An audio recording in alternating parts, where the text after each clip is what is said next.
how do you communicate to the public, the general public, what you're doing? Well, you touched on a lot of the common misperceptions about electric propulsion, that it's only about efficiency, it's only about saving money and protecting the environment.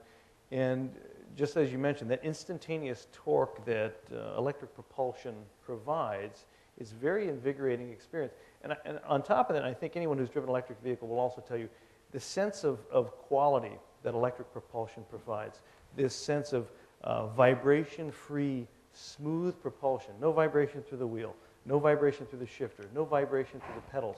I think when people finally get into these vehicles, and once they become available on a large scale, they're going to realize that electric propulsion is a premium experience. It's exciting, and it's incumbent upon us as designers to ensure that the design message delivers on the promise of the propulsion system.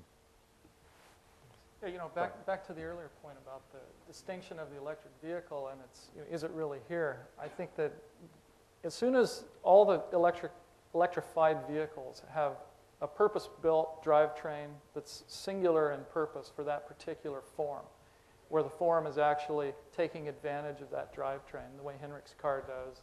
And if the car really is taking advantage of that opportunity, it will herald the new generation of electric vehicles, because they will be different, they'll be better, they'll be more emotional, more passionate.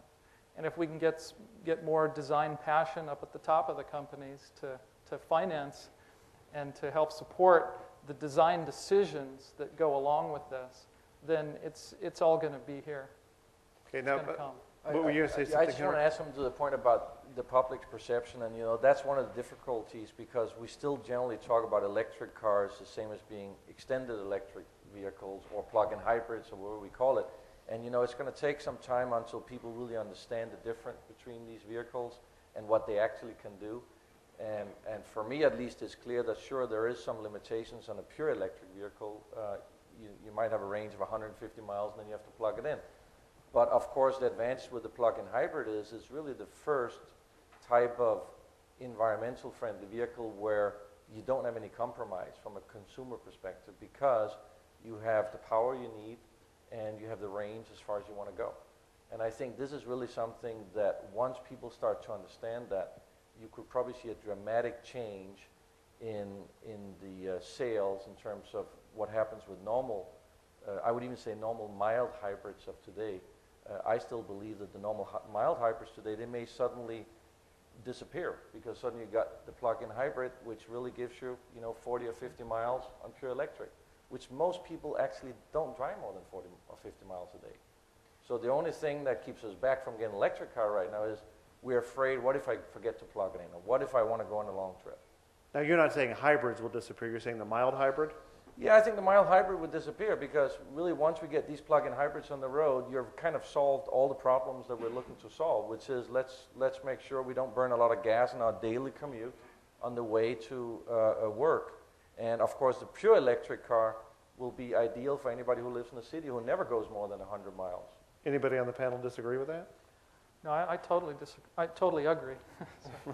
The people really are very unaware of their own behavior for the most part. And the thing that's held back a lot of the discussion on electric vehicles has been this issue of range. But as soon as you can, a range-extended serial hybrid has the best of both worlds. It's got the architectural benefits of the more distributed drivetrain components. They can be lower, spread out. You can take the wheels away from the big, massive connections between the wheel and the big lump sitting under the hood. That goes away. You have freedom to move wheels around, redistribute things, get things low again. Cars have grown in height dramatically over the years. And when that advantage is taken with this electrified drive, people will start to realize as they drive pure electrically, I only went, 30 miles today.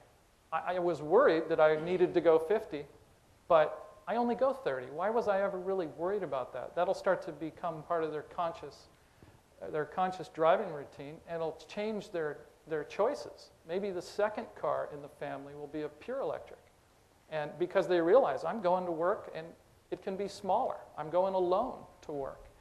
It could really change the whole paradigm of the vehicles that we see on the road today.